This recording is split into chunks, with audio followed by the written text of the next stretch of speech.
എല്ലാവർക്കും കേശുവിൻ്റെ വൃന്ദാവനത്തിലോട്ട് വീണ്ടും സ്വാഗതം. അപ്പോൾ ഇന്നലെ കിടന്നപ്പോൾ തന്നെ ഒരു നേരമായി കേട്ടാ. കാരണം ഒരു വലിയൊരു സംഭവം, ഞാൻ ഒരുപാട് ആഗ്രഹിച്ചൊരു കാര്യം നടന്ന ഒരു ദിവസമാണ്. അതിൻ്റെ എക്സൈറ്റ്മെൻറ്റിലും പിന്നെ അതിൻ്റേതായ കുറേ ജോലിയുടെ ഭാഗമായിട്ടും കിടന്നപ്പോൾ തന്നെ 2 മണിയോളമായി. എന്നാലും ഇന്നിപ്പോൾ കേശുക്കുട്ടന് 8:15 തന്നെ സ്കൂളിൽ എത്തണമെന്നാണ് ഇപ്പോൾ ടീച്ചർ മെസ്സേജ് ഇട്ടിരിക്കുന്നത്. അപ്പോൾ അതുകൊണ്ട് ഞാൻ എഴുന്നേൽക്കാനായിട്ട് ലേറ്റായാലും മോൻ്റെ കാര്യങ്ങളെല്ലാം മുടങ്ങിപ്പോൾ അങ്ങനെ 4 മണിക്ക് തന്നെ അലാറം വെച്ച് 4:15 എങ്ങനെയെങ്കിലും കണ്ണ് വലിച്ചു തുറന്നാണ് കേട്ടോ എഴുന്നേറ്റിട്ട് പിന്നെ കുറച്ച് ക്ലീനിങ്ങും കാര്യങ്ങളൊക്കെ ഉണ്ടായിരുന്നു. ഇന്നലെ കുറേ വീടൊന്ന് അലങ്കോലമായിട്ടാണ് കിടന്നത്. അപ്പോൾ രാവിലെ അതെല്ലാം ക്ലീനാക്കി തൂത്ത് തുടച്ച് വിളക്ക് കത്തിക്കുകയാണ്. തൂത്ത് തുടച്ച് ഓടിപ്പോയി കുളിച്ചിട്ടൊക്കെ വന്നിട്ട് വിളക്കും തേച്ചുകൊണ്ട് വന്നിട്ടാണ് വിളക്ക് കത്തിക്കണത്. പിന്നെ മഴ കേട്ടോ, രാവിലെ എഴുന്നേറ്റപ്പോഴേ മഴ. ഇന്നലെ രാത്രിയും അങ്ങനെ തന്നെയായിരുന്നു, ഭയങ്കര മഴയായിരുന്നു. അപ്പോഴപ്പോഴായിട്ട് പെട്ടെന്നാണല്ലോ ഇങ്ങനെ മഴ പെയ്യണത്, ഭയങ്കര മഴയായിരുന്നു. അപ്പോൾ ഇപ്പോൾ ഞാൻ എഴുന്നേറ്റ സമയത്ത് മഴയുണ്ടായിരുന്നു, പിന്നെ കുളിച്ചിറങ്ങിയ സമയത്ത് മഴയില്ല. ഇപ്പോൾ ദാ വിളക്ക് കത്തിക്കാനായിട്ട് നിന്നപ്പോഴേക്കും നന്നായിട്ട് മഴ പെയ്യണമുണ്ട്. അങ്ങനെ വിളക്കെല്ലാം കത്തിച്ച് ഇനിയിപ്പോൾ കർക്കിടകം വരാൻ പോവല്ലേ. ഒരു കണക്കിന് നോക്കിയാൽ എനിക്ക് ഭയങ്കര ഇഷ്ടവുമാണ്. കർക്കിടക മാസം രാമായണ മാസമല്ലേ, ഒരു പ്രത്യേക വൈബൊക്കെ തോന്നും. ആ ഒരു രാമായണ പാരായണവും അങ്ങനെ ഇങ്ങനെയുള്ള കാര്യങ്ങൾ. പക്ഷേ കർക്കിടക മാസം നമ്മൾ ഹിന്ദുക്കളുടെ ഒരു വിശ്വാസം അനുസരിച്ച് നമുക്ക് എന്തോ ഒരു ദോഷമുള്ള മാസം എന്നാണല്ലോ പറയണത്. ആ ദോഷങ്ങൾ മാറ്റാൻ വേണ്ടിയല്ലേ രാമായണ പാരായണവും അമ്പല ദർശനവും കാര്യങ്ങളും ഒക്കെ ഉള്ളത്. അങ്ങനെ ഒരു വലിയ മഴ പെയ്ത് തോർന്നതാണ് ഈ കണ്ടുകൊണ്ടിരിക്കുന്നത്. ചെറുതായിട്ട് തുള്ളി എടുത്തിട്ടുണ്ട്. അങ്ങനെ വിളക്ക് കത്തിക്കലും പ്രാർത്ഥനയും ഒക്കെ കഴിഞ്ഞിട്ട് ഇനി നേരെ അടുക്കളയിലോട്ട്. അടുക്കള മാത്രം ഞാൻ ഇന്നലെ എല്ലാം നല്ല വൃത്തിയായിട്ട് ഒതുക്കിയതിന് ശേഷമാണ് കിടക്കാൻ പോയത്. ബാക്കി ആ മുറിക്കകമൊക്കെ ഒരു മേളം ഉണ്ടായിരുന്നു. പിന്നെ ഇതെന്താണെന്ന് വെച്ചാൽ ഇന്നലെ രാത്രി കിടക്കാൻ പോണതിന് മുന്നേ ഞാൻ കുറച്ച് ഉഴുന്നും ഒരല്പം ഉലുവയും കൂടെ എടുത്ത് വെള്ളത്തിലിട്ടിരുന്നു. ഇന്ന് രാവിലെ ഇഡ്ഡലി, സാമ്പാർ, ചമ്മന്തി, വട ഇതായിരുന്നു ഇന്നത്തെ എൻ്റെ മെനു. അങ്ങനെ ആ ഉഴുന്നെല്ലാം നല്ലതുപോലെ കഴുകിയിട്ട് ആദ്യം ഉഴുന്നരച്ചങ്ങ് ഫ്രിഡ്ജിനകത്ത് വെക്കാമെന്ന് വിചാരിച്ച്. അപ്പോഴേക്ക് നമുക്ക് ഈ വട പൊരിക്കാറാവണ സമയത്ത് കുറച്ചും കൂടെ നല്ല തിക്കായിട്ടിരിക്കും. നമ്മളെപ്പോഴും ഈ ഉഴുന്ന് വട ഉണ്ടാക്കുമ്പോഴേക്കും മാവ് നല്ല തിക്കായിരിക്കണമല്ലോ, ഇല്ലെങ്കിൽ ആ ഒരു കൺസിസ്റ്റൻസി പോകും, വടയുടെ ആ ഒരു ഷേപ്പോ ആ ഒരു രീതിയോ ഒന്നും വരില്ല. അങ്ങനെ ഞാൻ വിചാരിച്ചു രാവിലെ ഫസ്റ്റായിട്ട് ആദ്യത്തെ ജോലി, ഇന്നത്തെ ദിവസത്തെ എൻ്റെ ആദ്യത്തെ ജോലി ഈ ഉഴുന്നരയ്ക്കലാണേ. അങ്ങനെ ഇനി ഉഴുന്നും ഉലുവയും വെള്ളം ചേർക്കാതെ വേണം അരച്ചെടുക്കാനായിട്ട്. അങ്ങനെ അതൊക്കെ എടുത്തിട്ടിട്ടുണ്ട്. ഇനി അതിനെ ഒന്ന് അരച്ചെടുക്കാനായിട്ട് വെക്കണതിന് മുന്നേ ഞാൻ വിചാരിച്ചു ഉപ്പും കൂടെ ഇട്ട് കൊടുത്തിട്ട് അരയ്ക്കാമെന്ന്. അപ്പോഴേക്ക് പിന്നെ ഈ ഉപ്പ് ഇട്ട് മിക്സ് ചെയ്യണ പരിപാടി വേണ്ടല്ലോ, അതുപോലെ സോഡാപ്പൊടി ഇടും. സോഡാപ്പൊടി തീർന്നിരിക്കുകയായിരുന്നു. കുറച്ച് ദിവസം കൊണ്ട് വാങ്ങണമെന്ന് വിചാരിക്കും, പിന്നെ അതങ്ങ് മറന്നു പോകും. ഇന്നലെ ഇതുപോലെ അപ്പം ഉണ്ടാക്കാൻ നേരത്ത് സോഡാപ്പൊടി ഇല്ലാഞ്ഞിട്ട് അപ്പുറത്ത് സുനിത ചേച്ചിയുടെ വീട്ടിൽ പോയിട്ടാണ് സോഡാപ്പൊടി വാങ്ങിച്ചുകൊണ്ട് വന്നിട്ട് അപ്പം ഉണ്ടാക്കിയത്. കടയിലോട്ട് പോകാനുള്ള മടി തന്നെയാണ് കാരണം. അപ്പോൾ ഇന്നിനി എന്തായിരുന്നാലും ദോശയല്ല ഇഡ്ഡലി ഉണ്ടാക്കണം എന്നുണ്ടെങ്കിൽ ഇഡ്ഡലി മാവില്ല, അതിനി പോയി വാങ്ങണം. അപ്പം ഞാൻ വിചാരിച്ച് കറിയും കാര്യങ്ങളൊക്കെ റെഡിയാക്കി വെച്ചതിന് ശേഷം ഒരു 5:45 കഴിഞ്ഞിട്ട് കടയിൽ പോയി മാവ് വാങ്ങാമെന്ന്. പിന്നെ വേറൊരു കാര്യമുള്ളത്, അങ്ങനെ ഉദ്ദേശിച്ച് കടയിൽ പോകണമെന്നുണ്ടെങ്കിൽ അന്നത്തെ ദിവസം അവിടെ ആ കടയിൽ ദോശമാവ് കാണൂല. എനിക്കെപ്പോഴും പറ്റണ ഒരു അബദ്ധമാണ്. അപ്പം ഞാൻ ഇന്ന് കണക്ക് കൂട്ടി, അങ്ങനെ ഇന്ന് എന്നെ പറ്റിക്കാൻ പറ്റില്ല. കടയിൽ മാവില്ലെങ്കിൽ ജിയോ മാർട്ടിൽ ഓർഡർ ചെയ്യാം. എന്തായാലും നമ്മൾ കഴിക്കുമ്പോഴേക്ക് ഒരു 8 മണി എവിടെ 8:30 മണി കഴിയും, 8:45 ആവും. പിന്നെ കേശുക്കുട്ടനെ കൊണ്ടുപോകാനല്ലേ. മോന് വേറെ എന്തെങ്കിലും അഡ്ജസ്റ്റ് ചെയ്ത് അവിടെ ചെല്ലുമ്പോഴേക്കും മാവില്ലെന്നുണ്ടെങ്കിൽ ഏത്തപ്പഴം വാങ്ങിച്ചുകൊണ്ട് വന്ന് അതിനെ ഒന്ന് നെയ്യും പഞ്ചസാരയും ഇട്ട് ഒന്ന് മൂപ്പിച്ച് കൊടുത്താലും മോന് ഇഷ്ടമാണ്. അങ്ങനെ വിചാരിച്ച് ഇന്ന് എന്നെ പറ്റിക്കാൻ പറ്റൂല എന്നുള്ള രീതിയിൽ തന്നെയാണ് ഞാൻ കാര്യങ്ങൾ നീക്കിക്കൊണ്ടിരിക്കുന്നത്. അങ്ങനെ വടക്കുള്ളതെല്ലാം അരച്ചെടുത്ത് അതങ്ങ് ഫ്രിഡ്ജിൽ വെച്ചിട്ട് കൈയുടനെ അതങ്ങ് കഴുകി വയ്ക്കാമെന്ന് വിചാരിച്ച്. ഈ മിക്സിയുടെ ജാറേ ഇല്ലെന്നുണ്ടെങ്കിൽ എല്ലാം ആ സിങ്കിനകത്ത് അങ്ങനെ കിടക്കും കേട്ടോ. അതെൻ്റെ ഒരു ശീലമായിപ്പോയി. ആ കൈയുടനെ കഴുകി വയ്ക്കൂല. അമ്മയുടെ എണ്ണ അച്ഛൻ വരുമ്പോഴും പറയണ കാര്യം ഇത് തന്നെയാണ്, നീ ഈ കൈയുടനെ കഴുകി വെച്ചെങ്കിൽ സിങ്കിൽ ഇങ്ങനെ പാത്രം നിറയൂലല്ലോ എന്ന്. അങ്ങനെ ഞാൻ വിചാരിച്ച് ഇന്ന് എന്തായാലും അതങ്ങ് കഴുകി മാറ്റി വെച്ചിട്ട് ബാക്കി ജോലി ചെയ്യാമെന്ന്. അങ്ങനെ അതിനെ പെട്ടെന്ന് അങ്ങ് കഴുകി എടുക്കുകയാണേ.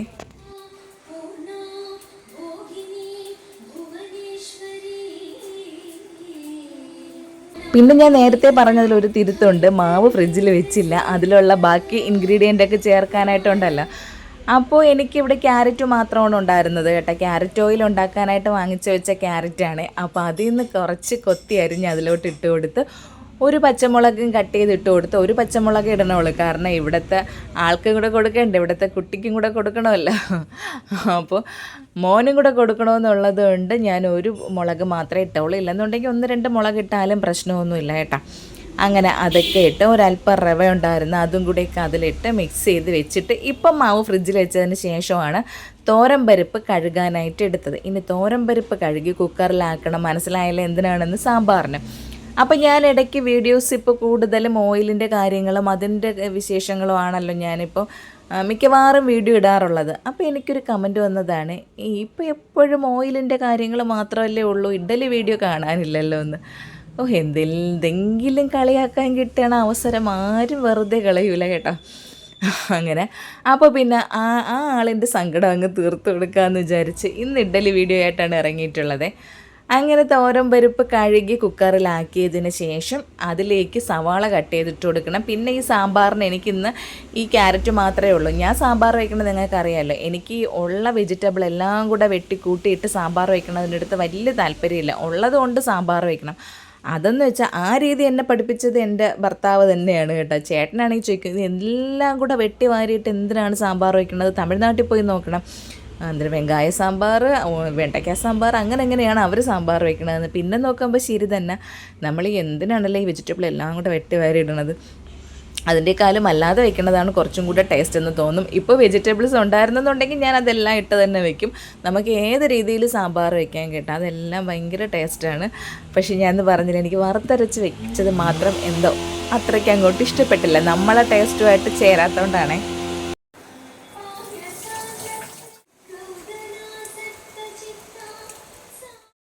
അങ്ങനെ മരിച്ചിനി വാങ്ങിച്ച് വെച്ചിട്ടുണ്ടായിരുന്നു. ഏകദേശം എനിക്ക് തോന്നുന്നു ഒരു 5 ദിവസത്തോളം ആയി മരിച്ചിനി. ലുലുന്ന് വാങ്ങിയതാണ്. എനിക്കിപ്പോൾ മരിച്ചിനി കാണുമ്പോൾ ഏകദേശം അറിയാൻ പറ്റും കേട്ടോ, നല്ല വേവണതാണോ വേവാത്തതാണോ എന്ന്. എൻ്റെ ഒരു കണക്കൂട്ടലാണ്, അത് എത്രത്തോളം ശരിയാവണമെന്നൊന്നും എനിക്കറിയില്ല. പക്ഷേ എൻ്റേതായ രീതിക്ക് അത് ഓക്കെയാണ്. ഞാൻ വിചാരിക്കും പോലെ തന്നെ ആയിരിക്കും. അങ്ങനെ ഈ ഒരു മരിച്ചിനി ഫുള്ള് വെക്കേണ്ട കാര്യമില്ല, കാരണം ഉച്ചയ്ക്ക് മാത്രമാണ് നമ്മൾ ചോറ് കഴിക്കുന്നത്. അങ്ങനെ അതിൻ്റെ പകുതിയുടെ പകുതി എടുത്തിട്ടാണ് ഞാൻ ഇന്ന് അതിനൊന്ന് ഉടച്ച് വെക്കാമെന്ന് വിചാരിച്ചത്. അങ്ങനെ എന്ത് ചെയ്ത് അതിനെ ഒന്ന് കട്ട് ചെയ്തൊക്കെ വെച്ചിട്ട് അതിൻ്റെ തോലൊക്കെ കളഞ്ഞെടുത്തപ്പോഴേക്ക് എന്താ പറയുക, ചില സൈഡിലോട്ടൊക്കെ ഇതിങ്ങനെ തോല് കളഞ്ഞ് വന്നപ്പോഴേക്ക് വേര് പോലെ ഉറച്ച ഭാഗങ്ങളുണ്ടല്ലോ, അതുണ്ടായിരുന്നു കേട്ടോ. അതങ്ങനെ വെട്ടിക്കളഞ്ഞ് വന്നപ്പോഴേക്ക് കുറേ മരിച്ചിരി അങ്ങനെ അങ്ങ് പോയി. പിന്നെ വീണ്ടും കുറച്ചും കൂടെയൊക്കെ എടുക്കേണ്ടി വന്നു എനിക്ക്. അങ്ങനെ ഇനി അതിനെ കട്ട് ചെയ്ത് ഈ ചട്ടിയിൽ തന്നെ അങ്ങ് മരിച്ചിനി വെക്കാമെന്ന് വിചാരിച്ചു. ഇത് കാണുമ്പോഴേ അറിയാം പെട്ടെന്ന് വേവണ മരിച്ചിനിയാണെന്നേ. അങ്ങനെ അത് കട്ട് ചെയ്തെടുക്കുകയാണ്. കേശുക്കുട്ടനാണെങ്കിൽ ആ മരിച്ചിനെ അവിയൽ വെച്ച് കൊടുത്താൽ ഇഷ്ടമാണ്. അപ്പോൾ ഇന്ന് മോന് സാമ്പാറും ഉണ്ട്, അതുപോലെ തന്നെ ക്യാരറ്റ് തോരനും കൂടെ വെച്ചിട്ട് സ്കൂളിൽ കൊടുത്തു വിടാമെന്ന് വിചാരിച്ച്.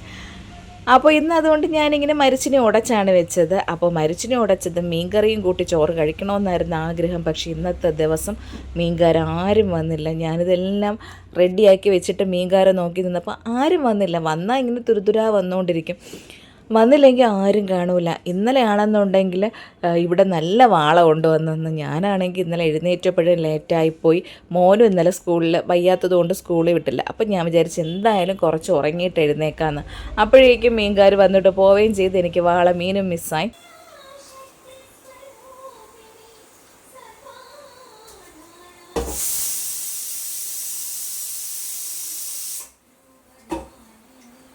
ഇത് ഇന്നലെ വെച്ച ചോറിൻ്റെ ബാലൻസ് ആണ്. അപ്പോൾ ഞാനിങ്ങനെ വെള്ളം ഒഴിച്ച് വെച്ചിട്ട് ഇന്ന് അത് 2 വെള്ളം കഴുകിയതിന് ശേഷം അതുപോലെ കലത്തിൽ വെള്ളം വെച്ച് തിളപ്പിച്ചിട്ട് ആ ചോറ് കഴുകി അങ്ങിട്ട് കൊടുക്കും. അപ്പോൾ ഇന്നിപ്പോൾ നമുക്ക് ഉച്ചവരേക്കുള്ളതിന് ഇത് മതി. പിന്നെ ഞാൻ വിചാരിച്ച് കേശുക്കുട്ടനെ സ്കൂളിൽ നിന്ന് വിളിച്ചുകൊണ്ട് വന്നതിന് ശേഷം ചോറ് വേവിച്ചങ്ങ് വെക്കാമെന്ന്. തലേ ദിവസം തന്നെ നമുക്ക് ചോറ് വേവിച്ച് വയ്ക്കുമ്പം എനിക്ക് കുറച്ചും കൂടെ എളുപ്പമാണ് കേട്ടോ പിറ്റന്നത്തെ കാര്യങ്ങളെ. അങ്ങനെ അതെല്ലാം ഊറ്റിയിട്ട് കൊടുത്ത് കുക്കറിൻ്റെ വിസിലടി കേട്ടില്ലേ. അപ്പോൾ സാമ്പാറിനുള്ള തോരൻ പരിപ്പ് റെഡിയായെന്നുള്ളതിൻ്റെ ആ സിഗ്നലാണ് അവിടെ എനിക്ക് തന്നുകൊണ്ടിരിക്കുന്നത്. എന്തായാലും നന്നായിട്ടൊന്ന് റെഡി ആവട്ടെ എന്ന് വിചാരിച്ചിട്ട് 1-2 പ്രാവശ്യം വിസിലടിച്ചിട്ട് ഞാൻ നോക്കിയില്ല കേട്ടോ. ഒരു 5-6 വിസിലും കൂടെ വരട്ടെ എന്ന് വിചാരിച്ച് അത് ഇനിയിപ്പോൾ ചോറിട്ട് കൊടുത്തിട്ട് ഉപ്പും കൂടെ ഇട്ട് കൊടുത്ത് അതിനെ ഒന്നങ്ങ് തിളപ്പിച്ചാൽ മതി. ഒരു തിളപ്പ് മതി. തിളയ്ക്കുമ്പോഴേക്കും അതിനങ്ങ് വടിച്ച് വെച്ചാൽ മതി. അപ്പോൾ ഇനി ക്യാരറ്റ് എടുത്തിട്ടുണ്ട്. ഇത് തോരൻ വെക്കാനാണ്. എനിക്കാണെങ്കിൽ ക്യാരറ്റ് ഓയിലിനെ വാങ്ങിച്ചു വെച്ചിരിക്കണമെങ്കിൽ ക്യാരറ്റ് എടുക്കണത് ഒത്തിരി ഇഷ്ടക്കുറവാണ്. എന്നാലും സാരമില്ല, നമ്മളെ വീട്ടിലെ കാര്യങ്ങളും കൂടെ നടക്കണമല്ലോ എന്ന് വിചാരിച്ചിട്ട് ആ ക്യാരറ്റ് ഇതുപോലെ തൊലിയൊക്കെ അങ്ങോട്ട് കളഞ്ഞിട്ട് നമ്മുടെ മിക്സി ഉണ്ടല്ലോ, അപ്പോൾ അതിൽ വെച്ച് ഒരു കറക്ക് കറക്കുമ്പോഴേക്കും നന്നായിട്ട് പൊടിഞ്ഞിങ്ങി കിട്ടിക്കോളും. ഇല്ലെന്നുണ്ടെങ്കിൽ ഇതൊക്കെ എനിക്ക് ഭയങ്കര മടിയാണ് കേട്ടോ. ഒന്ന് കുറേ സമയം വേണമല്ലോ കൊത്തി കൊത്തി എടുക്കാനായിട്ട്. അല്ലെങ്കിലും നമ്മൾ അങ്ങനെ എടുത്താലും നന്നായിട്ട് അത് ചെറിയ കുഞ്ഞു പീസായിട്ട് കിട്ടയുമില്ല. അങ്ങനെ അതിനെയൊക്കെ ഒന്ന് റെഡിയാക്കി എടുത്തപ്പോഴേക്ക് ചോറ് ഇവിടെ ഏകദേശമൊക്കെ ആയിട്ടുണ്ട്. നന്നായിട്ട് തിളയ്ക്കണം. നമ്മുടെ മരിച്ചിരി നല്ല തിളച്ച് വന്നിട്ടുണ്ട്. അങ്ങനെ ഞാൻ ഒരു സവാളയും പച്ചമുളകും കൂടെ കട്ട് ചെയ്ത് ഇട്ട് കൊടുത്തിട്ടുണ്ട്. ഒരല്ലി വെളുത്തുള്ളിയും കൂടെ ഇട്ട് കൊടുത്തിട്ട് ആ മിക്സിയുടെ ജാറിൽ വെച്ച് രണ്ടൊന്ന് കറക്കിയാൽ നമ്മുടെ നമ്മുടെ തോരത്തിനുള്ള രീതിയിൽ അതിങ്ങനെ നന്നായിട്ട് ക്രഷായി കിട്ടും. എനിക്ക് നല്ലൊരു പണി കിട്ടിയേ. അതിങ്ങനെ എടുക്കാൻ ചെന്ന സമയത്ത് എൻ്റെ കൈതോ ആ പാത്രത്തിൻ്റെ ആ മൂടിയിൽ തട്ടി നന്നായിട്ട് വേദനിച്ച് എനിക്ക് മിക്കവാറും ഈ പൊള്ളൽ പതിവാണ് കേട്ടോ. ഇടയ്ക്ക് വെച്ച് വലത് കൈയുടെ തള്ളവിരലിൻ്റെ താഴെ നന്നായിട്ടൊരു പൊള്ളലുണ്ടായിരുന്നു. അന്ന് ആരോ കമൻറ്റിൽ ചോദിച്ചിട്ടുണ്ടായിരുന്നു, ചേച്ചി കൈക്ക് എന്ത് പറ്റിയെന്ന്. ഞാനതിന് റിപ്ലൈ കൊടുക്കാനും വിട്ടു. കമൻറ്റ് കണ്ടായിരുന്നേ. അന്ന് ഇതുപോലെ പൊള്ളിയതാണ്. അങ്ങനെ എന്ത് ചെയ്യാനായിട്ട്, ഈ വെപ്രാളം കൂട്ടുന്ന സമയത്താണ് പൊള്ളലും കാര്യങ്ങളൊക്കെ കിട്ടിക്കൊണ്ടിരിക്കണത്.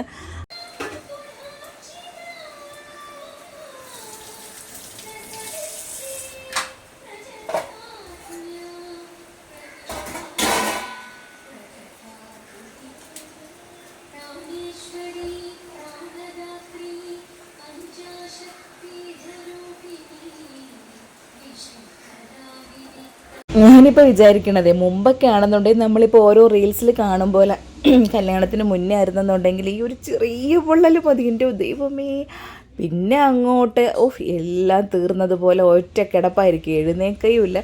മുമ്പ് അങ്ങനെയായിരുന്നു കേട്ടോ. ചെറിയ എന്തെങ്കിലും ഈ മൂക്കിപ്പനി എന്ന് പറയില്ല, അങ്ങനെ എന്തെങ്കിലും വന്നാൽ തന്നെ ഞാൻ ഒരേ കിടപ്പങ്ങ് കിടക്കും. പിന്നെ അമ്മ ഒന്ന് എഴുന്നേറ്റിരി എന്ന് പറഞ്ഞ് എന്തോ ഭയങ്കര രോഗിയായിട്ടങ്ങ് നടക്കും. പക്ഷെ ഇപ്പോൾ എനിക്ക് ഇതുപോലൊരു ദേഷ്യമുള്ള കാര്യവുമില്ല കിടക്കണം. അതെനിക്ക് കിടക്കുമ്പോഴേക്ക് ഇപ്പം ഞാൻ പറയില്ലേ, ഉറക്കം നല്ല ഉറക്കം കുറവാണ്. എൻ്റെ കണ്ണൊക്കെ കാണുമ്പോൾ തന്നെ അറിയാം.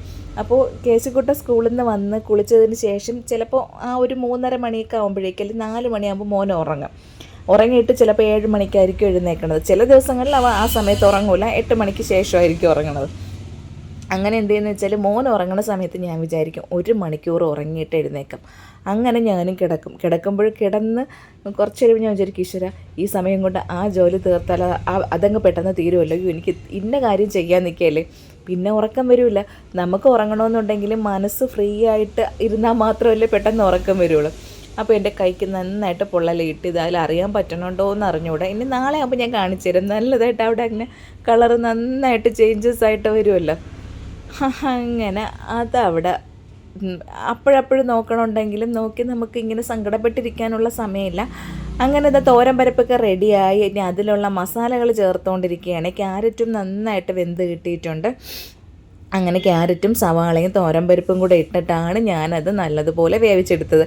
ഇനി അതിൽ മല്ലിപ്പൊടി ഇട്ട് കൊടുക്കുന്നുണ്ട്. മുളക് പൊടി തീരാറായി കേട്ടോ. ഇനി കറുത്ത വാവൊക്കെ വരെയല്ലേ, അടുത്ത മാസം ഓണത്തിൻ്റെ കാര്യം ആലോചിക്കുമ്പോൾ ഈശ്വര, ഇന്നാളല്ലേ ഓണം കഴിഞ്ഞത്. ഞാൻ ആ ഓണത്തിൻ്റെ വീഡിയോ ഒക്കെ അപ്ലോഡ് ചെയ്തിട്ട് ഇത്ര ദിവസമല്ലേ ആയോളെന്നാണ് മനസ്സിൽ തോന്നണത്.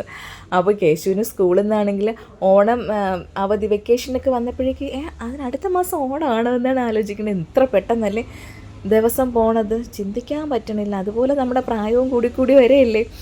ഇപ്പോഴും എന്ന് പറയാനായിട്ട് നമുക്ക് ഇത്രയൊക്കെ പ്രായമായെന്ന് ചിന്തിക്കാൻ പറ്റണില്ല. ഓരോരുത്തരെ കാണുമ്പോഴേക്ക് അത് നമ്മളവിടെ പഠിച്ച കൊച്ചു പയ്യനല്ലേ, കൊച്ചു പെങ്കൊച്ചല്ലേ, പിന്നെയാണ് ആ കൊച്ചു ഇത്ര വയസ്സുണ്ട് എന്നൊക്കെ പിന്നെയാണ് ആലോചന. പണ്ട് നടന്ന കാര്യങ്ങളൊക്കെ നമുക്കിപ്പോഴും ഇന്നലത്തെ പോലെ നമ്മളെ കൺമുന്നിലില്ലേ.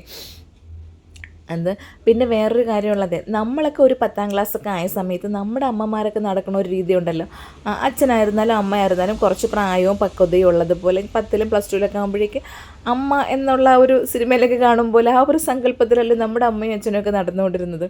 പക്ഷേ ഈ സമയത്ത് ഇപ്പോൾ നമ്മളെയൊക്കെ ഒരു ജനറേഷൻ ആയപ്പോഴാണെങ്കിലോ ടോട്ടലി ഡിഫറെൻ്റ് ആയില്ലേ. ഇപ്പോൾ 10ാം ക്ലാസ്സിൽ പഠിക്കുന്ന കൊച്ചിൻ്റെ, അല്ലെങ്കിൽ +2ന് പഠിക്കുന്ന, അല്ലെങ്കിൽ കോളേജിൽ പഠിക്കുന്ന കൊച്ചിൻ്റെ അമ്മയും അച്ഛനെയോ കണ്ടാൽ അറിയാൻ പോലും പറ്റില്ല അവരെ മക്കൾ എത്രയായിരുന്നു. ഒരു കണക്കിന് അത് തന്നെയായിരുന്നു നല്ലത്. പണ്ട് അങ്ങനെയായിരുന്നു, ആ ഒരു സിസ്റ്റമായിരുന്നു അടിച്ചേൽപ്പിച്ചുകൊണ്ടിരുന്നത്. ഇപ്പോൾ പിന്നെ അതിൽ നിന്നൊക്കെ ഒരുപാട് എല്ലാവരും മാറിയില്ലേ. അങ്ങനെ ഞാൻ എന്ത് ചെയ്യായിരുന്നു, അരി വടിക്കായിരുന്നു കേട്ടോ. അരിയൊക്കെ വടിച്ചിട്ടിട്ട് ഇനി ക്യാരറ്റ് തോരൻ വെക്കണമല്ലോ, അതിനായിട്ട് ചീനച്ചട്ടി അടുപ്പത്ത് വെച്ച് എണ്ണ എടുത്തിട്ടുണ്ട്. എണ്ണയൊക്കെ ഒഴിച്ച് കടുകൊക്കെ താളിച്ചിട്ട് ഇനി ക്യാരറ്റും ഞാൻ എന്ത് ചെയ്യുന്നറിയാമോ, അതിൽ ക്യാരറ്റും സവാളയും പച്ചമുളകും ഒരല്ലി വെളുത്തുള്ളിയും കൂടെ ചേർത്തിട്ടാണ് അതിനെ ഒന്ന് നന്നായിട്ട് ഇങ്ങനെ ഒന്ന് നമ്മൾ പൊടിയായിട്ട് കട്ട് ചെയ്തെടുക്കില്ല, ക്രഷ് ചെയ്തെടുക്കില്ല, അതുപോലെ എടുത്തത്. അപ്പോൾ ഇനി ഇതിലോട്ട് ഒന്നിട്ട് ഇളക്കി എടുത്താൽ മതി. മുമ്പൊക്കെ ആണെങ്കിൽ ഞാനിങ്ങനെ തോരത്തിന് അതിലിട്ടിട്ട് ഇളക്കി നിൽക്കും കേട്ടോ. ഇപ്പോഴങ്ങനെയൊന്നുമില്ല. തോരത്തിനിട്ട് ഒന്ന് ഇളക്കി ഉപ്പും കൂടെ ഇട്ട് കൊടുത്തിട്ട് അടച്ച് വെച്ചിട്ട് തീ ഫ്ലെയിം നല്ല കുറച്ച് വെച്ചിട്ട് അങ്ങ് വെച്ചിരിക്കും. പിന്നെ ഇടയ്ക്കിടയ്ക്ക് ഒന്ന് ഇളക്കി കൊടുത്താൽ മാത്രം മതി. പോകെ കുറേ ടിപ്പുകൾ നമ്മളായിട്ട് തന്നെ പഠിച്ചെടുക്കുമല്ലോ. അങ്ങനെയുള്ള കുറേ കാര്യങ്ങളൊക്കെ ഇപ്പോൾ അറിയാം. അങ്ങനെ നമ്മുടെ എന്താ പറയുക, മരിച്ചിന് റെഡിയായി കിടക്കുകയാണ്. അപ്പോൾ മരിച്ചിനിയിൽ കുറച്ച് മഞ്ഞൾപ്പൊടിയും ഉപ്പും കൂടെ മാത്രമേ ഇട്ട് കൊടുക്കുള്ളൂ. ഞാൻ കുറേ പ്രാവശ്യം പറഞ്ഞിട്ടുണ്ട്, എനിക്കിതൊക്കെ തന്നെ കാണിക്കാനുള്ളത് കേട്ടോ. എൻ്റെ ഡേ ഇൻ മൈ ലൈഫ് ഇങ്ങനെയാണ് കേട്ടോ. അപ്പോൾ എനിക്ക് അതിലേ കാണിക്കാൻ പറ്റുള്ളൂ. നിങ്ങളെ കാണിക്കാൻ വേണ്ടി സ്പെഷ്യലായിട്ട് എനിക്കൊന്നും അവിടെ ചെയ്യാൻ പറ്റില്ല. അപ്പോൾ അതുകൊണ്ടാണ് ഇതൊക്കെ തന്നെ വീണ്ടും കാണിച്ചുകൊണ്ടിരിക്കുന്നത്. അങ്ങനെ കുറച്ച് മഞ്ഞൾപ്പൊടിയും ഇട്ട് അതുപോലെ തന്നെ കുറച്ച് ഉപ്പും കൂടെ ഇട്ട് കൊടുത്തിട്ട് ഞാനിപ്പോൾ ഫ്ലെയിം ഓഫ് ചെയ്തിട്ടുണ്ട്.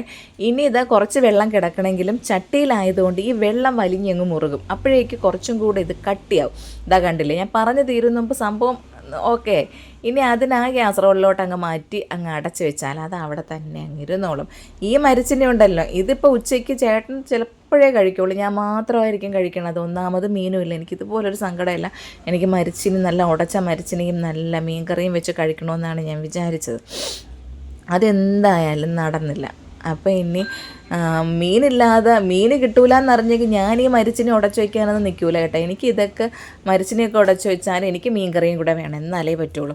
അങ്ങനെ തോരൻ ഇവിടെ റെഡി ആയിക്കൊണ്ടിരിക്കുകയാണ്. തോരത്തിനായിട്ടുള്ള തേങ്ങ തിരുവിയതും അതിലോട്ട് ഇട്ട് കൊടുത്ത് ഇനി കുറച്ച് മഞ്ഞൾപ്പൊടിയും ജീരകവും കുറച്ച് മുളക് പൊടിയും കൂടെ ഇട്ട് കൊടുത്തിട്ട് നന്നായിട്ട് ഇളക്കിയിട്ട് അതങ്ങ് അടച്ചു വെച്ചാൽ അത് അവിടെ ഇരുന്ന് അതിൻ്റെ സൗകര്യത്തിന് വെന്തോളും. അപ്പോൾ അതങ്ങനെയായി. അപ്പോൾ ഞാനൊരല്പം വറുത്ത മുളക് പൊടിയാണ് ഇട്ട് കൊടുത്തത്. അങ്ങനെ എൻ്റെ മോൻ ഇന്നലെ പറഞ്ഞതാണ്, അമ്മ ഇന്നെനിക്ക് സ്കൂളിൽ ചോറാണ് തന്നു വിട്ടാണെങ്കിൽ സ്പൂണും കൂടെ തരണേന്ന്. ഞാൻ എൻ്റെ കൊച്ചിന് സ്പൂണ് കൊടുക്കാനായിട്ട് മറന്നുപോയി കേട്ടോ. ഇന്നലെ എൻ്റെ മോൻ പറഞ്ഞതായിരുന്നു. അപ്പോൾ ഇന്നിപ്പോൾ വന്നിട്ട് പറയും, ഞാൻ അമ്മയോടെ പറഞ്ഞതല്ലേ അമ്മ എനിക്ക് ഇന്നലെ സ്പൂണ് തരണമെന്ന്. ഇനിയിപ്പോൾ വന്നിട്ട് എൻ്റെ അടുത്ത് കുറേ ചാട്ടമായിരിക്കും. അങ്ങനെ അതെല്ലാം റെഡിയാക്കി വെച്ചിട്ടാണ് ഞാൻ ദോശമാവ് വാങ്ങിക്കാൻ വേണ്ടി പോവാനായിട്ട് ഇറങ്ങിയത്. അച്ഛനും മോനും ഇതുവരെ ഉറക്കം എഴുന്നേറ്റില്ല. സമയം ഇപ്പോൾ 6:15 അപ്പോൾ എൻ്റെ ബാക്കി ജോലികളൊക്കെ ഏകദേശം കഴിഞ്ഞല്ലോ. അങ്ങനെ ഞാൻ ഗേറ്റ് തുറന്നിട്ട് അകത്തൂടെ തന്നെ പൂട്ടങ്ങ് ഇട്ടിട്ടുണ്ട്. ഇല്ലെന്നുണ്ടെങ്കിൽ അച്ഛനും മോനും ഉറങ്ങണം, തുറന്ന് കിടക്കണം, ആരെങ്കിലുമൊക്കെ വന്നാലേ അറിയാനും പറ്റൂല. ചേട്ടൻ വിചാരിക്കുന്നത് ഞാൻ വീട്ടിലുണ്ടെന്നല്ലേ. അങ്ങനെ ഇനി നേരെ കടയിലോട്ട്. ഞാൻ എപ്പോഴും പറഞ്ഞതുപോലെ തന്നെ സംഭവിച്ചു. അതിനൊന്നും ഒരു മാറ്റവും ഇല്ലായിരുന്നു. ഇവിടുത്തെ കടയിൽ വന്നപ്പോഴേക്ക് അവിടെ ദോശമാവില്ല. ഇന്ന് വൈകിട്ടേ വരുള്ളൂ. പിന്നെ തൊട്ടിപ്പുറത്തെ കടയിലുണ്ടായിരുന്നു കേട്ടോ, അതുകൊണ്ട് പ്രശ്നമില്ല. അങ്ങനെ ദോശമാവ് വാങ്ങിച്ച് കേശുവിന് സ്നാക്സും ഇന്നലെ വാങ്ങിയില്ലായിരുന്നു ചേട്ടൻ വന്നപ്പോഴേക്ക്. ലേറ്റായിപ്പോയി കട അടച്ചിട്ട് വന്നപ്പോൾ. അങ്ങനെ മോന് കൊണ്ടുപോകാനായിട്ടുള്ള സ്നാക്സും ഒക്കെ വാങ്ങിക്കൊണ്ട് വന്ന്. അപ്പോൾ ഈ നമ്മൾ കടയിൽ നിന്ന് വാങ്ങണ മാവിൽ ഒരു പ്രത്യേകത ഉള്ളത്, നമ്മൾ കുറച്ച് ഉപ്പ് ഇട്ട് കൊടുത്തിട്ട് ഒരല്പം സോഡാപ്പൊടി ഞാൻ ഇടാറുണ്ട്. അതിനുശേഷം കുറച്ച് വെളിച്ചെണ്ണയും കൂടെ 1 സ്പൂൺ ഒഴിച്ചു കൊടുത്താൽ നല്ല പഞ്ഞി പോലെ ഇരിക്കും കേട്ടോ ഇഡലി. ഞാൻ ഏതോ ഒരു റീലിൽ ഒരു തമിഴ് റീലിലാണ് കണ്ടത്. പിന്നെ കുറേ മലയാളം റീൽസൊക്കെ പിന്നീട് കണ്ടിട്ടുണ്ടായിരുന്നു. ഞാൻ തന്നെ അത് അപ്ലോഡ് ചെയ്തിട്ടുമുണ്ട്.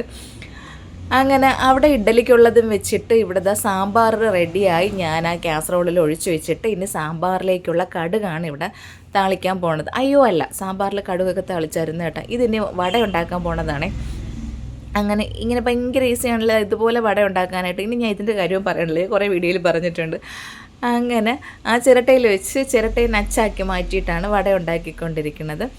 അങ്ങനെ നല്ല തിളച്ച എണ്ണയിലോട്ട് വട ഇട്ട് കൊടുത്തിട്ട് മാവിട്ട് കൊടുത്തിട്ട് കുറച്ചൊന്ന് തീ കുറച്ച് വയ്ക്കും. ഇല്ലെങ്കിൽ എന്തോ പറ്റുമെന്നറിയാമോ, അതിൻ്റെ പുറം ഭാഗം മാത്രം കരിഞ്ഞു വരും, ഉള്ളു വേവില്ല. അപ്പം നമ്മൾ ആ തീ ഒന്ന് അഡ്ജസ്റ്റ് ചെയ്ത് കൊടുക്കുമ്പോഴേക്കും അകവും പുറവും ഒരുപോലെ വെന്ത് കിട്ടും. അപ്പോൾ ഇഡ്ഡലിയൊക്കെ റെഡിയായി. അതിനൊരു പാത്രത്തിലോട്ട് മാറ്റി വെച്ചിട്ടുണ്ട്. കേശുക്കുട്ടൻ എഴുന്നേറ്റ് പല്ലൊക്കെ തേച്ച് മേലൊക്കെ കഴുകി ഇരിക്കുകയാണ്. അതിനിടയിൽ ഞാൻ ഓടിപ്പോയി മോൻ്റെ ഡ്രസ്സൊക്കെ തേച്ച് കൊടുത്ത് ഡ്രസ്സൊക്കെ ഇടിച്ചിട്ട് സോക്സും ഷൂസും ഇടാനായിട്ട് അച്ഛനെ ഏൽപ്പിച്ചിട്ടുണ്ട്. അങ്ങനെ അച്ഛനും മോനും കൂടെ അതിൻ്റെ പരിപാടിയിലാണ് അവിടെ. അപ്പോഴേക്കും ഇനി മോന് കൊണ്ടുപോകാനുള്ളതെല്ലാം ഞാൻ പാത്രത്തിലാക്കി അവിടെ കൊണ്ടുവച്ചിട്ടുണ്ട്. ആ ബാഗിനകത്ത് ഒരു സാധനങ്ങളും ഇല്ല കേട്ടോ. ഹോംവർക്ക് ഉണ്ടെങ്കിൽ ഹോംവർക്കുള്ള ആ ബുക്ക് കാണും, ഇല്ലെന്നുണ്ടെങ്കിൽ സ്കൂളിലെ ഡയറിയും പിന്നെ വെള്ളം കൂടെ ഞാൻ അതിലാണ് വെച്ച് കൊടുക്കുന്നത്. സത്യം പറഞ്ഞാൽ ലഞ്ച് ബാഗും കൊണ്ട് പോവേണ്ട കാര്യമേ ഉള്ളൂ. ഒരു കണക്കിന് എന്ത് സൗകര്യമാണല്ലേ. നമ്മൾ ഈ പിള്ളേർക്കുള്ള അധിക ഭാരം ഒഴിവാക്കാമെന്ന് പറയണതിന് ഏറ്റവും നല്ല ഉദാഹരണമല്ല ഇതൊക്കെ. ഒന്നുമില്ല, അവന് മോനിങ്ങനെ ബാഗ് തൂക്കിക്കൊണ്ട് പോകണത് മാത്രമേ ഉള്ളൂ, ഒരു വെയിറ്റും ആ ബാഗിനകത്തില്ല. അങ്ങനെ എല്ലാം കൂടി ഞാൻ എപ്പോഴും മോനുള്ള ആഹാര സാധനങ്ങൾ കൊണ്ടുവച്ചാലും ഞാൻ അവന് കാണിച്ചു കൊടുക്കുന്നത് ഇന്നതൊക്കെയാണ് അമ്മ ഇന്ന് വെച്ചിരിക്കണതെന്ന്. അപ്പോൾ അവനൊരു കണക്കൂട്ടൽ കാണുമല്ലോ. മുമ്പ് എന്തെന്നറിയാമോ, ഞാൻ എന്തുകൊണ്ടാണ് ഇങ്ങനെ കാണിച്ചു കൊടുക്കണതെന്ന് വെച്ചാൽ നമുക്ക് അറിഞ്ഞുകൂടായിരിക്കും അമ്മ നമുക്ക് എന്തിനാണ് തന്നുവിടണം എന്നുള്ളത്. മിക്കവാറും എനിക്ക് രാവിലെ ട്യൂഷൻ കാണും. ഞാൻ 6 മണിയാകുമ്പോൾ വീട്ടിൽ നിന്ന് ഇറങ്ങിയാൽ അപ്പോൾ എൻ്റെ അനിയത്തി ആയിരിക്കും എനിക്കുള്ള ചോറ് കൊണ്ടുവരണം. ഞാൻ കാപ്പിയും കൊണ്ടായിരിക്കും പോണത്. കാരണം ട്യൂട്ടോറിയിൽ നിന്ന് പഠിച്ചിട്ട് അവിടെ ഇരുന്ന് നമ്മൾ കാപ്പിയും കുടിച്ചിട്ട് നേരെ സ്കൂളിൽ വരുമ്പോഴേക്കായിരിക്കും അവൾ സ്കൂളിൽ വരണം. അപ്പോഴായിരിക്കും എൻ്റെ ചോറും കൊണ്ടുവരുന്നത്. അപ്പോൾ അയ്യോ ഇതിൽ നിന്ന് പൊരിച്ചമീൻ കാണണേ, പൊരിച്ച മുട്ട കാണണേ എന്നൊക്കെ വിചാരിച്ചുകൊണ്ടായിരിക്കും തുറക്കണം. ചില സമയത്ത് അതൊന്നും കാണില്ല. അപ്പോൾ ഭയങ്കര നിരാശയാണ് കേട്ടോ. അപ്പം നമുക്ക് ഉച്ചയ്ക്ക് ആ ചോറ്റുപാത്രം തുറന്നാൽ മാത്രമേ അറിയാൻ പറ്റുള്ളൂ അതിനകത്ത് എന്താണെന്നുള്ളത്. അപ്പോൾ ഞാൻ അതുകൊണ്ടാണ് കേശുക്കുട്ടനെ കാണിച്ചു കൊടുക്കുക അവൻ എന്തൊക്കെയാണ് വെച്ചിരിക്കണതെന്ന്. അങ്ങനെ ഞാൻ പോയി പോവാനായിട്ട് ഇറങ്ങിയപ്പോഴേക്കും മക്കളെ കൃഷ്ണൻ്റെ അടുത്ത് പറഞ്ഞിട്ട് വാ എന്ന് പറഞ്ഞപ്പോൾ അവിടെ പോയി നിന്ന് ഇങ്ങനെ പറയുള്ളൂ. കൃഷ്ണനല്ല ഞാൻ ഇങ്ങനെ പറഞ്ഞോളാം. ഞാൻ പറഞ്ഞു അത് പറ്റൂല, കൈ എടുത്ത് തൊഴുത് തന്നെ പറയണമെന്ന് പറഞ്ഞപ്പോൾ അങ്ങനെ ഇതാ കൈ എടുത്ത് തൊഴുത്. ആദ്യം തൊഴുതില്ല, ഞാൻ എങ്ങനെ എന്നെ കൃഷ്ണൻ്റെ അടുത്തും പനേരമൂട്ടിലെ അമ്മയുടെ അടുത്തൊക്കെ പറയണമെന്ന് പറഞ്ഞു. ഞാൻ പറഞ്ഞു അമ്മയുടെ അടുത്ത് സ്നേഹം ഉണ്ടെങ്കിൽ മാത്രം തൊഴുതിട്ട് പറയുമെന്ന്. അതുകൊണ്ടാണ് തൊഴുതൊക്കെ പ്രാർത്ഥിച്ചിട്ട് ഇതാ പോവാനായിട്ട് ഇറങ്ങി. അങ്ങനെ ഗേറ്റൊക്കെ അടച്ചിട്ട് ഇന്ന് ഒത്തിരി നേരത്തെയാണ് ഞങ്ങൾ ഇറങ്ങിയത്. കാരണം 8:45 കഴിഞ്ഞപ്പോഴേക്കും നമ്മൾ അവിടെ നിന്ന് ഇറങ്ങി. അപ്പോൾ എന്തായാലും ഒരു 5 മിനിറ്റ് മതി സ്കൂളെത്താനായിട്ട്. അങ്ങനെ ഇനി 3 ആളും കൂടെ നേരെ സ്കൂളിലോട്ട്. മിക്കവാറും ഞാനിപ്പോൾ പോവാറില്ല, പക്ഷെ ഇന്ന് എനിക്ക് ജോലിയൊക്കെ തീർത്ത് ഫ്രീ ആയിട്ടിരുന്നതുകൊണ്ട് ഞാനും വിചാരിച്ചു കൂടെ പോവാമെന്ന്. അങ്ങനെ സ്കൂളിൽ പോകാനായിട്ട് ഇറങ്ങി. വേറെ സ്കൂളുകളിൽ ബസ്സൊക്കെ വന്നു തുടങ്ങി. പിള്ളേരെല്ലാം ഇപ്പം കാണാൻ നല്ല രസമാണല്ലോ, രാവിലെ എല്ലാവരും നല്ല ഫ്രഷായിട്ട് നിൽക്കണത് കാണാനായിട്ടെ. അങ്ങനെ ഞങ്ങൾ സ്കൂളിലെത്തിയപ്പോൾ ഒരൊറ്റ കുഞ്ഞുങ്ങൾ വന്നിട്ടില്ല. അല്ലെങ്കിൽ ഇതിവിടെ വണ്ടി വയ്ക്കാൻ സ്ഥലമില്ലാതെ ഇവിടെ തിരക്കായിരിക്കും. അങ്ങനെ കുറച്ച് സമയം ഞങ്ങൾ അവിടെ നിന്ന് കേട്ടോ, മോനെ ക്ലാസ്സിൽ ആക്കാതെ. കാരണം ആരും വന്നില്ല. എല്ലാം ടീച്ചേഴ്സൊക്കെ ഉണ്ട്, അവൻ്റെ ആൻറ്റിമാരൊക്കെ ഉണ്ട്, എന്നാലും അവൻ്റെ ഫ്രണ്ട്സൊന്നും വന്നില്ലല്ലോ. ഇവിടെ കണ്ടില്ലേ ഇവിടെ പാർക്കിംഗ് എല്ലാം ഒഴിഞ്ഞു കിടക്കണത്. അങ്ങനെ കുറച്ച് സമയം അവിടെ നിന്ന് എനിക്ക് കൈക്ക് നല്ല നീറ്റലുണ്ടായിരുന്നു കേട്ടോ. ഞാൻ അതും നോക്കിയാണ് നിന്നത്. അങ്ങനെ കേശുക്കുട്ടൻ എന്തൊക്കെയോ പറഞ്ഞ് ചിരിച്ച് ഉല്ലസിച്ചൊക്കെ അവിടെ നിൽക്കുകയാണ്. അപ്പോൾ എന്നിട്ട് മോൻ പറയുന്നുണ്ട് അമ്മ എന്നെ ക്ലാസ് കൊണ്ടാക്കി, ഞാൻ ക്ലാസ് ഇരുന്നോളാം. അപ്പോൾ ആരും ഇല്ലല്ലോ എന്ന് വെച്ചിട്ടാണ് കുറച്ച് സമയം അങ്ങനെ അവിടെ നിർത്തിയിരിക്കുകയെന്ന് വിചാരിച്ചത്. അപ്പോഴേക്ക് വേറെ ക്ലാസ്സിലെ പിള്ളേരൊക്കെ വന്ന് തുടങ്ങിയിട്ടുണ്ട്. അങ്ങനെ കുറച്ച് സമയം അവിടെ നിർത്തി ഓരോ കാര്യങ്ങളൊക്കെ പറഞ്ഞ് എടുത്ത് ഇന്ന് നല്ല കുട്ടിയായിട്ടിരിക്കും, നന്നായിട്ട് പഠിക്കുമെന്നൊക്കെയാണ് പറയണത്. അതൊക്കെ കഴിഞ്ഞിട്ട് ഇനി ഒരു 5 മിനിറ്റ് അവിടെ അങ്ങനെ നിന്നിട്ടാണ് പിന്നെ ക്ലാസ്സിൽ കൊണ്ടാക്കിയത്. അങ്ങനെ ഇതൊക്കെ കണ്ടില്ലേ, ക്ലാസ് റൂമിൽ ആരും വന്നില്ല. കേശുക്കുട്ട അങ്ങനെ ക്ലാസ് മുറിയിൽ കയറിപ്പോയി. മോനായിരുന്നു ഇന്ന് ആദ്യം ഫസ്റ്റ് അവൻ്റെ ക്ലാസ്സിൽ. നമ്മളത് കഴിഞ്ഞിട്ട് നേരെ വന്നത് മൺവിള ഷോപ്പ് തുറക്കാനാണ്. അപ്പോൾ ചേട്ടൻ ഇന്ന് രാവിലെ കുളിച്ചില്ല കേട്ടോ, അല്ലെങ്കിൽ കുളിച്ചൊരുങ്ങിയാണ് ആളും ഇറങ്ങണത്. അങ്ങനെ അവിടെ കടയിൽ കയറി കണ്ണാടി കണ്ടാൽ അതിലൊന്നും നോക്കാതെ എനിക്ക് ഒരു സമാധാനവും കിട്ടില്ല. അങ്ങനെ കുറച്ച് സമയം കണ്ണാടിയിലൊക്കെ നോക്കി നിന്നിട്ട് എനിക്കാണെങ്കിൽ ഈ പുതിയ കടയിൽ കയറുമ്പോഴേ കുറേ നാൾ കാണും ഇതുപോലെ ഭയങ്കര കണ്ണെരിച്ചിലാണ്. എനിക്കെപ്പോഴും ഈ മൺവിളയിലെ ഷോപ്പിൽ വന്നാലും ഭയങ്കരമായിട്ട് കണ്ണെരിയും. അപ്പോൾ ഇതാ കൈ നല്ല വേദന തുടങ്ങി. അതാണ് ഞാൻ ഇങ്ങനെ കാണിച്ചുകൊണ്ടിരിക്കുന്നത്. അതിൻ്റെ ആ പെയിൻറ്റിൻ്റെയോ കടയ്ക്കകത്തുള്ള എന്തിൻ്റെയോ ഒരു അലർജി ഉണ്ട് എനിക്ക്. നമ്മുടെ കുളത്തൂർ കടയോ അങ്ങനെയായിരുന്നു ആദ്യമൊക്കെ. എനിക്ക് ഇതുപോലെ പ്രശ്നമായിരുന്നു, കുറേ നാൾ കാണും. അത് കഴിഞ്ഞിട്ട് എനിക്ക് ആ പ്രശ്നം മാറുള്ളൂ. കണ്ണ് നന്നായിട്ട് എരിയും. അങ്ങനെ ചേട്ടനാണെങ്കിൽ വന്ന ഉടനെ കടയെല്ലാം ക്ലീൻ ചെയ്തുകൊണ്ടിരിക്കുകയാണ്. ഞാൻ വിളക്ക് കത്തിക്കാനുള്ള പരിപാടി നോക്കുകയാണ്. അങ്ങനെ എന്ത് ചെയ്യുന്നത് വെച്ചാൽ ഇനി വിളക്ക് തേക്കണം, പൂക്കളൊക്കെ മാറ്റണം. ചേട്ടനാണെങ്കിൽ ഞാൻ പറഞ്ഞതുപോലെ ക്ലീനിങ് തുടങ്ങി. എനിക്ക് ഇവിടെ വരുമ്പോൾ ഇത് കാണുമ്പോൾ ഭയങ്കര സന്തോഷമാണ് കേട്ടോ. കാരണം വീട്ടിൽ കുനിഞ്ഞൊരു കുപ്പ എടുക്കാത്ത ആളല്ലേ. വീട്ടിലാണെങ്കിൽ തുറപ്പ കൈ കൊണ്ട് പോലും തൊടൂല. അതിന് തുറപ്പേന്ന് ചോദിക്കുമ്പോൾ എന്തെന്ന് പറയണ്ട, ചൂല് കൈ കൊണ്ട് പോലും തൊടാത്ത ആളാണ്. പക്ഷേ കടയിൽ വന്നാൽ അതെല്ലാം ചെയ്തോളും. അങ്ങനെ ഞാൻ വിളക്കെല്ലാം തേച്ച് അതിൽ തിരിയൊക്കെ ഇട്ട് അവിടെ വെച്ചിട്ട് കുറച്ച് സമയം അവിടെ റെസ്റ്റ് എടുക്കും. കാരണം നമുക്ക് 4 മണി തൊട്ട് തുടങ്ങുന്ന ജോലിയല്ലേ. പിന്നെ കടയിൽ വരുമ്പോഴേക്കും അതൊക്കെ ചെയ്യാനായിട്ട് ചേട്ടൻ എന്നോട് പറയാറുമില്ല കേട്ടോ. ആ സമയത്താണ് ഞാനിങ്ങനെ ഫോണും നോക്കി രാജാവിനെ പോലെ ഇരിക്കും. ചേട്ടൻ അവിടെ തൂക്കലായി തുടയ്ക്കലായി ഒരു മേളമായിരിക്കും. ഞാൻ പറയില്ല, ഈ ഒരു സമയത്തായിരിക്കും ഞാൻ വന്നിട്ട് ഇരിക്കണത്. ഒന്ന് നമ്മൾ പറയുമല്ലോ, ഒന്ന് നടു നിവർത്തണത് കടയിൽ വന്നിട്ടായിരിക്കും. അതുവരെ നമ്മൾ ഓട്ടോ ആയിരിക്കുമല്ലോ. വീട്ടിലാണെങ്കിലും അങ്ങനെ അതുവരെ നമ്മൾ ഇരിക്കാൻ മറന്നു പോകും. ഇരിക്കണമെന്നുള്ള ചിന്ത പോലും വരില്ല. അങ്ങോട്ടോടി ഇങ്ങോട്ടോടി അത് ചെയ്ത് ഇത് ചെയ്ത് ഇങ്ങനെ നടക്കുകയായിരിക്കുമല്ലോ.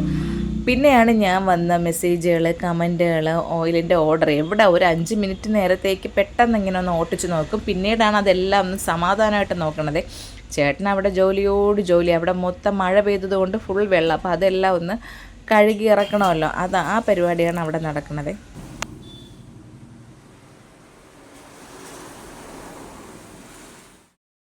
അങ്ങനെ അവിടെ ചേട്ടൻ്റെ തൂക്കലും തുടയ്ക്കലും ഒക്കെ കഴിഞ്ഞതിന് ശേഷം ഞാൻ ഐശ്വര്യമായിട്ട് വിളക്ക് കത്തിക്കുകയാണ്. വിളക്ക് കത്തിച്ച് ഒന്ന് പ്രാർത്ഥിച്ച് ഒരു 5 മിനിറ്റ് ഞങ്ങളവിടെ ഇരിക്കും. അതിനുശേഷം ഒരു 8:30 ആകുമ്പോഴേക്ക് തിരിച്ച് വീട്ടിൽ പോയിട്ടാണ്. ഇനി ചേട്ടൻ്റെ വീട്ടിൽ പോയിട്ട് കുളിക്കണം, എനിക്ക് കാപ്പി കുടിക്കണം, ചേട്ടന് കാപ്പി കുടിക്കണം. അതൊക്കെയാണ് അടുത്ത നമ്മുടെ ജോലികൾ. അങ്ങനെ കടയിലെ ലൈറ്റും കാര്യങ്ങളൊക്കെ ഓണാക്കി, ക്യാമറയൊക്കെ ഓണാക്കിയതിന് ശേഷം ഇനി നമ്മളെ മൺവിളയിലെ കടയും പൂട്ടി, കൊളത്തൂർ തുറന്നിട്ടില്ല കേട്ടോ. നമ്മളിങ്ങനെ ഇതെല്ലാം ചെയ്തിട്ട് വിളക്കം കത്തിച്ചിട്ട് പൂട്ടിയിട്ട് പോകും. പിന്നെ നമ്മളെ സ്റ്റാഫ് 10 മണിയാകുമ്പോഴേക്ക് വന്നിട്ട് അതങ്ങ് ഡോറ് തുറന്നോളും. അപ്പോൾ ഇതൊക്കെയാണ് രാവിലത്തെ പരിപാടികൾ. അങ്ങനെ കടയിൽ വിളക്ക് കത്തിക്കലും കാര്യങ്ങളൊക്കെ കഴിഞ്ഞിട്ട് ഇനി നേരെ വീട്ടിലോട്ട്. ഞാൻ നേരത്തെ പറഞ്ഞതുപോലെ വീട്ടിലെത്തിയിട്ട് ഇനി ബാക്കി കാപ്പികുടിയും കാര്യങ്ങളൊക്കെ ഉണ്ടല്ലോ. അങ്ങനെ ഗേറ്റൊക്കെ തുറന്ന് നേരെ വീട്ടിനകത്തോട്ട് കയറി. ഈ ഗേറ്റ് തുറക്കലും അടയ്ക്കലും ഈ ഡോറ് തുറക്കലും ഒക്കെ ഭയങ്കര ഒരു ബുദ്ധിമുട്ട് പോലെയാണ്. എനിക്കാണെങ്കിൽ ഭയങ്കര ബുദ്ധിമുട്ടാണ് ഈ പൂട്ടിക്കെട്ടി ഇറങ്ങിപ്പോണതേ. അമ്മയുള്ളപ്പോഴാണെങ്കിൽ നമുക്ക് ആ ഒരു ജോലി ഇല്ലല്ലോ, എപ്പോഴും വീട്ടിലെ ആളുണ്ടല്ലോ. അങ്ങനെ വലിയൊരു സ്വപ്ന സാക്ഷാത്കാരം എന്ന് വേണമെങ്കിൽ പറയാം. അതുപോലെയാണ് കേട്ടോ ഈ കാര്യം. അപ്പോൾ ഒരുപാട് ആഗ്രഹിച്ചതാണ് ഇതുപോലെ സ്റ്റിക്കറോട് കൂടിയൊക്കെ ഇറക്കണമെന്നുള്ളത്. അപ്പോൾ അതിനൊരു കറക്റ്റ് സമയം ഇപ്പോഴായിരിക്കും. ഞാൻ ഈ വീഡിയോ ഒരു തുടക്കത്തിൽ പറഞ്ഞില്ലേ, ഇന്നലെ രാത്രി ഉറങ്ങിയപ്പോഴേക്ക് താമസിച്ചു, കുറച്ച് കാര്യങ്ങളുണ്ടായിരുന്നു, അങ്ങനെയൊക്കെ. ഇതായിരുന്നു. നല്ല ലേറ്റായിട്ടാണ് ഇന്നലെ സ്റ്റിക്കർ കയ്യിൽ കിട്ടിയത്. ബോട്ടിലും സ്റ്റിക്കറൊക്കെ ഒരുമിച്ചാണ് വരുന്നത്. നമ്മൾ ബോട്ടിൽ വാങ്ങുന്നിടത്ത് തന്നെയാണ്, അവർ തന്നെയാണ് സ്റ്റിക്കറും ചെയ്തു തന്നത്. അപ്പോൾ കിട്ടിയ പാടെ ഇതെല്ലാം ഒട്ടിച്ച് റെഡിയാക്കിയതിന് ശേഷം ഇന്നിനി അയക്കാനായിട്ട് കുറച്ച് പെൻഡിങ് ഉണ്ടായിരുന്നത്. ഇനി നമ്മുടെ ആ സ്റ്റിക്കറും കൂടെ കിട്ടിയതിന് ശേഷം ബാക്കി അയക്കാമെന്നുള്ള ഒരു രീതിയിൽ ഇരിക്കുന്നതായിരുന്നു. അങ്ങനെ ഇതാണ് നമ്മുടെ കേശവർദ്ധിനിയുടെ സ്റ്റിക്കറും കാര്യങ്ങളും എല്ലാം. അപ്പോൾ എന്താ പറയാനായിട്ട് ഒത്തിരി സന്തോഷം. ഈ നമ്മൾ സപ്പോർട്ട് ചെയ്ത എല്ലാവർക്കും ഒരുപാട് നന്ദിയുമുണ്ട്. അപ്പോൾ എന്താ പറയാനായിട്ട് ഞാൻ എൻ്റെ ഷോർട്സൊക്കെ ഇട്ടിട്ടുണ്ട്. അപ്പോൾ ഇനി കൂടുതൽ പറഞ്ഞാലും എനിക്ക് എന്തെങ്കിലും അധികം പറയാനില്ല. അപ്പോൾ അതൊക്കെയാണ് അതിൻ്റെ കാര്യങ്ങൾ. അങ്ങനെ കാപ്പി കുടിയൊക്കെ കഴിഞ്ഞിട്ട് എന്താ പറയാനായിട്ട് തൂക്കാനായിട്ട് ഇറങ്ങിയപ്പോഴാണ് പണി കിട്ടിയത്. തുറപ്പ് എങ്ങനെയാണെന്ന് അറിഞ്ഞൂടെ, ചൂല് 2ആയിട്ട് അങ്ങ് ഒടിഞ്ഞു പോയി. പിന്നെ ഈ ഒരു സമയത്ത് മാത്രമേ നമുക്കിവിടെ ഈ ബ്ലീച്ചിങ് പൗഡർ ഇടാനായിട്ട് പറ്റുള്ളൂ. ആ ടെയിലൊക്കെ നന്നായിട്ട് കറ പിടിച്ചിട്ടുണ്ട്.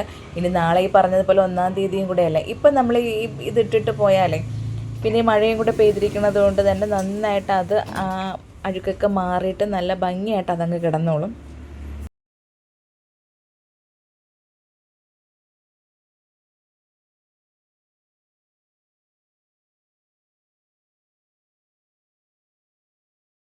പിന്നെ അതുമാത്രമല്ല, നമ്മുടെ ഈ ഗേറ്റിൽ നിന്ന് ഇറങ്ങണ ഭാഗത്ത് നന്നായിട്ട് പായലും പിടിച്ചിട്ടുണ്ട്. അപ്പോൾ അവിടെ ചെറുതായിട്ടൊരു സ്ലോപ്പും കൂടെ ഉള്ളതുകൊണ്ട് തെന്നി വീഴാനുള്ള സാധ്യതയും കൂടുതലാണ്. അങ്ങനെ അവിടെ മൊത്തം ബ്ലീച്ചിങ് പൗഡറൊക്കെ ഇട്ടതിന് ശേഷമാണ് ഇന്ന് കടയിലോട്ട് പോകാനായിട്ട് ഇറങ്ങിയത്. ഈ പറയും പോലെ മഴ പെയ്ത് വെള്ളം വീഴണത് കൊണ്ട് നന്നായിട്ട് അതിലങ്ങ് പിടിച്ചോളും. ഇനി വന്നിട്ട് വേണം അതെല്ലാം ഒന്ന് ഉരച്ച് കഴുകാനായിട്ട്. ഇനി കേശുക്കുട്ടൻ കാണുമ്പോഴേക്ക് കുറേ സമയം ഇതിലൊരു കളി കാണും. അപ്പോൾ ഞാനത് ബ്ലീച്ചിങ് പൗഡർ വാങ്ങിയ സമയം തൊട്ട് ചോദിക്കുന്നുണ്ട്, അമ്മ ഇത് എന്നാണ് ഇടണതെന്ന്. അങ്ങനെ അത് അവിടെ മൊത്തം ബ്ലീച്ചിങ് പൗഡർ ഇട്ട് ഇതുപോലെ വെച്ചിട്ടാണ് കടയിൽ പോകാനായിട്ട് ഇറങ്ങണത്. അങ്ങനെ അതെല്ലാം കഴിഞ്ഞ് വീട് പൂട്ടിക്കെട്ടി ഞങ്ങൾ ഇറങ്ങിയാണ് കടയിലോട്ട് പോകാനായിട്ട്. അങ്ങനെ നേരെ ഇനി കൊളത്തൂർ കടയിൽ. അപ്പോൾ കടയിലെത്തി. ഇനി കടയിൽ കുറച്ച് കാര്യങ്ങൾ രാവിലെ ഇനിയിപ്പോൾ ഇവിടെ വന്നിട്ട് ഈ 2 കടയും തൂത്ത് വിളക്ക് കത്തിക്കണമല്ലോ. അപ്പോൾ നമ്മുടെ ഈ മെയിൻ കട തുറന്നിട്ട് അപ്പുറത്തെ കട തുറക്കാനായിട്ട് ചേട്ടൻ പോവുകയാണ്. അപ്പോൾ ഞാൻ ആ സമയം കൊണ്ട് ഇവിടെ അങ്ങ് തൂക്കാമെന്ന് വിചാരിച്ച് മിക്കവാറും ഈ 2 കടയും ചേട്ടൻ തന്നെയാണ് വന്ന് തൂത്തൊക്കെ ഇടാറുള്ളത്. തൂത്ത് തുടച്ചിടുമ്പോഴേക്കും ഞാൻ വിളക്ക് തേച്ച് കത്തിക്കും. അപ്പോൾ ഇന്നിപ്പോൾ ചൂല് ഇവിടെ തന്നെ ഇരിക്കുകയായിരുന്നു. അങ്ങനെ ഞാൻ വിചാരിച്ചു, അല്ലെങ്കിൽ ഇത് അപ്പുറത്തെ കടയിലാണ് ചൂല് സാധാരണ വയ്ക്കാറ്. അങ്ങനെ ഞാൻ വിചാരിച്ചു ഇവിടെ അങ്ങ് തൂത്തിട്ട് ഇവിടെ അങ്ങ് വിളക്ക് കത്തിക്കാം. അപ്പോൾ ചേട്ടൻ ആ കട മാത്രം നോക്കിയാൽ മതിയല്ലോ. അങ്ങനെ ഇനി ഇവിടെയൊക്കെ തൂത്ത് വാരി ഇതൊരു വലിയ ജോലിയാണ് കേട്ടോ. മുമ്പ് ചേച്ചി ഉണ്ടായിരുന്ന സമയത്തെ ഇതെല്ലാം ആ ചേച്ചി അങ്ങ് ചെയ്തോളുമല്ലോ. വിളക്ക് വരെ തേച്ച് വയ്ക്കും. നമുക്ക് വന്നിട്ട് വിളക്ക് കത്തിക്കുന്ന ജോലി മാത്രമേ ഉണ്ടായിരുന്നുള്ളൂ. ഇപ്പോൾ ഇതെല്ലാം നമ്മൾ തന്നെ ചെയ്ത്, നമ്മൾ തന്നെ വിളക്ക് തേച്ച്, നമ്മൾ തന്നെ കത്തിച്ച്, അങ്ങനെയാണ് ഇപ്പോഴത്തെ കാര്യങ്ങൾ പോണത്. അങ്ങനെ ഞാനിവിടെ തൂത്ത് എല്ലാം വൃത്തിയാക്കി വിളക്കെല്ലാം തേച്ചപ്പോഴേക്ക് ചേട്ടൻ അപ്പുറത്തുനിന്ന് പൂവ് വാങ്ങിച്ചുകൊണ്ട് വന്ന് പൂവൊക്കെ ഇട്ട് വിളക്കങ്ങ് ഒരുക്കുകയാണ്. ഇനി അങ്ങ് കത്തിച്ചാൽ മതിയല്ലോ. അപ്പോൾ ഇതൊക്കെയാണ് നമ്മുടെ രാവിലെ പരിപാടികൾ കേട്ടോ. ഇതൊക്കെ കഴിഞ്ഞിട്ട് വേണം എനിക്കിനി സമാധാനമായിട്ടിരുന്ന് വാട്സപ്പ് മെസ്സേജുകളും കാര്യങ്ങളും ഒക്കെ നോക്കാനായിട്ട്. ഓയിലിൻ്റെ ഒരുപാട് ഓർഡർ ഇപ്പോൾ വാട്സപ്പിൽ വന്ന് കിടപ്പുണ്ടായിരിക്കും. ഇതൊക്കെ കൊണ്ടാണ് എനിക്ക് അപ്പോഴപ്പോഴും മറുപടി തരാനായിട്ട് പറ്റാത്തത്. ചില ആൾക്കാരൊക്കെ വിളിച്ചിട്ട് ദേഷ്യപ്പെട്ടൊക്കെ ചോദിക്കും, എത്ര സമയമായി വാട്സപ്പിൽ മെസ്സേജ് അയച്ചിട്ട് എന്തുകൊണ്ട് റിപ്ലൈ തരണില്ല എന്ന്. നമുക്ക് ഇതൊക്കെയാണ് നമ്മുടെ ഒരു ഡേ ഇൻ മൈ ലൈഫ് എന്ന് പറയുമ്പോഴേക്ക് ഇതിൻ്റെ ഇടയിലാണ് എല്ലാ കാര്യങ്ങളും ചെയ്തുകൊണ്ട് പോണത്. അപ്പോൾ എന്താ പറയാനായിട്ട് ഇത്രയേ ഉള്ളൂ ഇന്നത്തെ ഞങ്ങളുടെ വിശേഷങ്ങൾ ഇഷ്ടമായി ലൈക്ക് ചെയ്യുക, ഇഷ്ടമായില്ലെങ്കിൽ ഡിസ്ലൈക്ക് ചെയ്യുക. പിന്നെ എന്ത് പറയാനായിട്ട്, നിങ്ങളിത് കാണുന്നത് FBയിലാണെങ്കിൽ എൻ്റെ FB പേജ് ഒന്ന് ഫോളോ ചെയ്യണം. അല്ല യൂട്യൂബിലാണെന്നുണ്ടെങ്കിൽ ചാനലൊന്ന് സബ്സ്ക്രൈബ് ചെയ്യാനായിട്ട് മറക്കരുത്. പുതിയ വീഡിയോയും ഒത്തിരി വിശേഷങ്ങളുമായിട്ട് നമുക്ക് വീണ്ടും കാണാം.